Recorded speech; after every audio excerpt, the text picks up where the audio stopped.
Well, hi guys, welcome to the video. My name's Paul, this is Plan Zed. Hopefully this finds you very well, and I'm going to try and keep it short.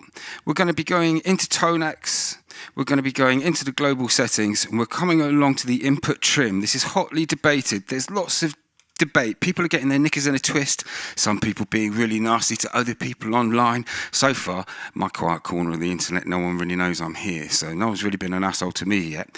But it'll happen at some point. People can be donuts and they get fixed in the way they're thinking, and actually they're not thinking deeply enough.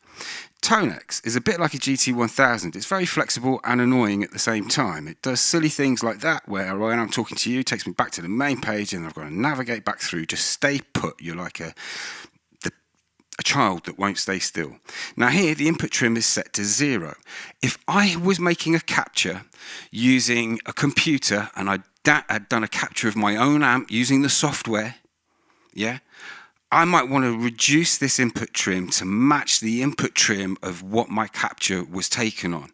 And Jason, can't remember his surname, but he does videos on ToneX and different things. He suggested taking your input trim down to about -12, and people got their knickers in a twist. Some people are like, man, you've really helped me. But they're using his patches. So if you're using his patches, using his input level that he's used through his computer, you might want that level. It's really good advice from him for his patches. And he is talking to you about patches that he is selling largely, okay? Every video he does, he talks to you about stuff that he's done. He's not talking about stuff that comes in the unit or that other people have done, okay? Now, using only the unit, what I can tell you is this. Reading the manual, I've only read a little bit of it, but I read enough to know that the input trim is the same as the gain knob, all right? So, if you have your input trim and you're using a stock patch, you lower your input trim to Jason's 12, you've then got to crank your input gain here to get it up to the level that the capture is intended for. But if you're using, let's say, a combination of, you've downloaded this matchless from this guy, you've downloaded a Dumble from another guy, you've got one of Jason's patches, and you're using one of ToneX patches as well. Let's say you're being really complicated like that. The easy thing to do and how to balance all of your patches is you leave your input trim set to 0, and manage the gain of the amp here, right? So as ToneX comes, this Dumble patch was at 50. All of the patches are at 50, the gain.